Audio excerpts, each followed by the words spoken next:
நம்மளுடைய பிரபஞ்சத்தில் Milky Way Galaxy மட்டும்தான் இன்னொரு நோக்கி, அதாவது ஆண்ட்ரோமேடா கேலக்சியை நோக்கி மோத போகுதா அப்படின்னா இல்லை, நம்மளுடைய மில்கிவே கேலக்ஸி மூணாவது ஒரு கேலக்சியை நோக்கியுமே மோதுறதுக்கு சான்ஸ் இருக்கு அப்படிங்கிறது சயின்டிஸ்டோடைய கணிப்பு. ஆனால் இதை நம்ம இன்னொரு கேலக்சி மோதலை கம்பேர் பண்ணி தான் நம்ம கன்ஃபார்ம் பண்ணியிருக்கோம். இப்போ இந்த வீடியோவில் நம்மளுடைய மில்கிவே கேலக்சி மூணாவது கேலக்சியை மோத போகுது, அது என்னங்கிறத பார்க்க போகிறதில்ல. நம்ம கம்பேர் பண்ணுறதுக்கு யூஸ் பண்ணோம் இல்லையா இன்னொரு கேலக்சி, அந்த கேலக்சியை நோக்கி நம்ம போகலாம்.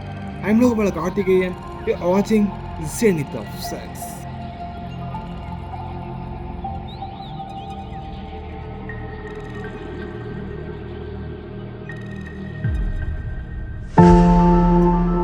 யூனிவர்ஸை பொறுத்தளவுக்கு யூனிவர்சல் ரூல் அப்படின்னா ஒரு யூனிவர்ஸில் ஒரு பாயிண்ட்டில் என்ன ஒரு வினை நடக்குதோ அதே மாதிரியான நிகழ்வு தான் இன்னொரு பகுதியிலையுமே நடக்குது. ஸோ நம்மளுடைய கேலக்சியை இன்னொரு கேலக்சி அல்லது இன்னொரு நிகழ்வோட கம்பேர் பண்ணோம்னா ஃபியூச்சரில் இந்த மாதிரி நடக்கலாம் அப்படிங்கிற ஒரு ப்ரிடிக்ஷனுக்கான ஒரு சின்ன திறவுகோல் நமக்கு கிடைக்கிறதுக்கு சான்ஸ் இருக்கு. ஸோ அந்த கம்பேரிசனுக்கு நம்ம கிட்டத்தட்ட 450 மில்லியன் ஒளியாண்டுகள் நிற்காம பயணம் பண்ண வேண்டியது இருக்கும். வாங்க போகலாம். அதுக்கு முன்னாடி நீங்கள் மறக்காம சப்ஸ்கிரைப் பண்ணிடுங்க.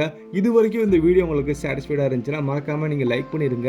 மேபி உங்களுக்கு இது அன்சாட்டிஸ்ஃபேக்ஷன் கொடுத்துருந்துச்சுன்னா அதுக்கான ரீசன் நீங்க சொன்னீங்கன்னா ஃபியூச்சர்ல வரக்கூடிய வீடியோ அந்த அன்சாட்டிஸ்ஃபைடாக அந்த ரீசன் இல்லாம வரதுக்கு நான் கொஞ்சம் ட்ரை பண்ணுவேன். சரி, இப்போ நம்ம 450 ஒளியாண்டுகளுக்கு அப்புறம் இருக்கக்கூடிய ஒரு வினோதமான 3 கேலக்சியை பார்க்க போறோம். இது மோதல்ல தான் இருக்கு. இப்போ நீங்க பாக்குற இந்த 3 கேலக்சியுமே எல்லாமே சேர்த்து நம்ம R272 அப்படின்னு நம்ம சொல்லுவோம். அதாவது ஒரு கேலக்சி NGC 6050, இன்னொரு கேலக்சி IC1179. இது மூணாவது ஒரு சின்ன கேலக்சி இருக்கிறத நீங்க பார்த்துருக்கிறதுக்கு வாய்ப்பு இருக்கு. அது உங்களுக்கு ரொம்ப ஈஸியா தெரியாது அப்படிங்கிறத நான் சொல்றேன்.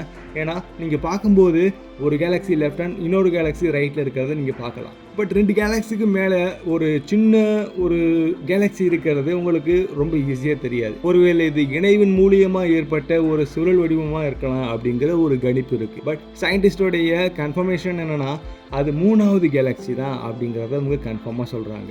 இப்போ நம்ம நிற்காமல் பயணம் பண்ணோம் இல்லையா, நம்ம கரெக்டாக நம்ம லொக்கேஷன் வைஸ் சொல்லணும்னா ஹெர்குலஸ் அப்படின்ற ஒரு கான்ஸ்டலேஷனை நோக்கி நம்ம நிற்காம ஒளியோட வேகத்துக்கு பயணம் பண்ணால் மட்டுமே அடுத்த 450 மில்லியன் வருடங்களுக்கு அப்புறம் அந்த கேலக்சியை நம்மளால் பார்க்க முடியும். இப்போ நம்ம இந்த புகைப்படம் ஏப்ரல் 2008 24 நம்ம எடுத்திருக்கோம்னு வச்சுக்கோங்க. ஏன்னா நம்ம அப்போ தான் ஃபர்ஸ்ட் நம்ம ரிலீஸ் பண்ணியிருக்கோம் ஹபிள் ஸ்பேஸ் டெலஸ்கோப் மூலியமாக. ஸோ நீங்கள் இந்த நிகழ்வு 450 மில்லியன் ஆண்டுகளுக்கு முன்னாடி நடந்த நிகழ்வை தான் இப்போ நீங்கள் பார்க்குறீங்க. ஸோ இது ரொம்ப ரொம்ப ரொம்ப ரொம்ப நீண்ட தொலைவில் இருக்கக்கூடிய கேலக்சி மோதல்கள் அப்படின்னு நம்ம சொல்லுவோம். சரி, இந்த 3 கேலக்சி மோதி இருக்குன்றதுக்கு 2 டிஃப்ரெண்ட் சினாரியோ இருக்குன்னு பார்த்தோம் இல்லையா. அது ஃபர்ஸ்ட் பார்த்தோம்னா இந்த 2 கேலக்சி மட்டும் தான் இருந்திருக்கு. 2 கேலக்சி தான் மோத ஆரம்பிச்சிருக்கு. அந்த 2 கேலக்சி மோதுனதுக்கு அப்புறம் 2 கேலக்சிலையுமே மிச்சம் இருக்கக்கூடிய பகுதிகள் இன்னொரு கேலக்சியை உருவாக்குறதுக்கான சான்ஸ் இருந்திருக்கலாம்.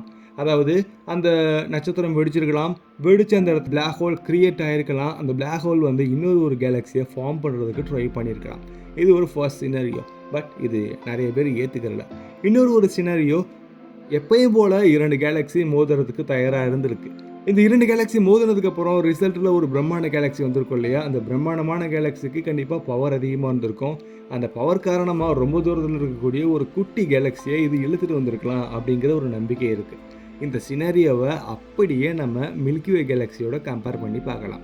மில்கிவே கேலக்சியில் நம்ம மட்டும்தான் இருக்கோமா அப்படின்னா, அதாவது இந்த லோக்கல் குரூப்னு சொல்லுவோம். இந்த லோக்கல் குரூப்பில் 3 கேலக்சியை நம்ம மெயினாக சொல்லலாம். ஒன்று நம்ம இருக்கக்கூடிய மில்கிவே கேலக்சி மையத்தில் சாஜிட்டேரியஸ் A ஸ்டார் அப்படின்ற ஒரு பிளாக் ஹோல் இருக்குது. இன்னொன்று நம்ம எல்லாத்துக்கும் தெரிஞ்ச ஆண்ட்ரோமேடா கேலக்சி எவ்வளோ பிரம்மாண்டமாக இருக்கும் அப்படிங்கிறத நான் சொல்லி நீங்கள் தெரிய போகிறதில்ல. ஸோ இந்த 2 பிரம்மாண்டமான galaxies and small magnetic clouds அதெல்லாம் இருக்குது. அதை நம்ம கருத்தில் எடுத்துக்க வேணாம். இன்னொன்று நம்ம லோக்கல் குரூப்பில் ட்ரையாங்குலம் கேலக்சி அப்படின்ற ஒரு கேலக்சியை நம்ம எடுத்துப்போம். ஸோ இந்த நம்ம Andromeda galaxy and Milky Way galaxy மோதுறதுக்கப்புறம் நம்மளுடைய ட்ரையாங்குலம் கேலக்சியும் நம்மளை நோக்கி வர்றதுக்கு சான்ஸ் இருக்குது. கன்ஃபார்மாக நடக்கும் அப்படிங்கிறத நம்ம சொல்ல முடியாது. ஏன்னா இந்த இன்னொரு கேலக்சியை நம்மளோட கேலக்சியோட கம்பேர் பண்ணும்போது நிகழ்வு நடக்கலாம் அப்படிங்கிற ஒரு ப்ரெடிக்ஷன் இருக்குது. பட் ஒன்று கண்டிப்பாக நம்மளுடைய மில்கிவே கேலக்சி ஆண்ட்ரோமேடா கேலக்சியை மோதிச்சுன்னா ஃப்யூச்சரில் நம்ம புதுவிதமான கேலக்சியை பார்க்கறதுக்கு சான்ஸ் இருக்குது. பார்க்க முடியாது, ரிசல்ட் அப்படி இருக்கலாம். அல்லது 2 கேலக்சியை மோதினதுக்கப்புறம் கேலக்சி அழியிறதுக்கு சான்ஸ் இருக்குது. ஸோ 2 விஷயங்கள் இருக்குது. நம்ம என்ன தான் நடக்கும் அப்படிங்கிறது ஃப்யூச்சர் தான் முடிவு பண்ண நம்மளால் பார்க்க முடியாது. இந்த வீடியோ பற்றின கருத்து நீங்கள் மறக்காமல் கமெண்டில் சொல்லுங்கள். நம்ம கேலக்ஸி மோதினதுக்கப்புறம் நம்ம மில்கிவே கேலக்ஸி நம்ம எல்லா ஒன்று சேர்ந்ததுக்கப்புறம் மில்கோட்ராமா அப்படின்னு நம்ம சொல்லுவோம். ஆண்ட்ரோமேடா ப்ளஸ் மில்கிவே கேலக்ஸி இது ஒன்று சேர்ந்தால் மில்கோட்ராமா அப்படின்ற ஒரு புதுவிதமான கேலக்ஸி உருவாகும். ஸோ அந்த கேலக்ஸி உயிரோடு இருக்குமா அல்லது இறந்துடும்? உங்களுடைய கருத்து சொல்லுங்கள். அண்ட் இதே மாதிரி இன்னொரு இன்ட்ரெஸ்டிங்கான வீடியோ நம்ம கண்டிப்பாக சேர்த்து பண்ணிக்கலாம். அது ஒரு உங்களிடம் இருந்து விடைபெறுவது நான் லோகபாலகார்த்திகேயன். தேங்க்யூ ஃபார் வாட்சிங். see you next video. பாய். மரம் வளர்ப்போம், வரும் கால சந்ததிகளை காப்போம்.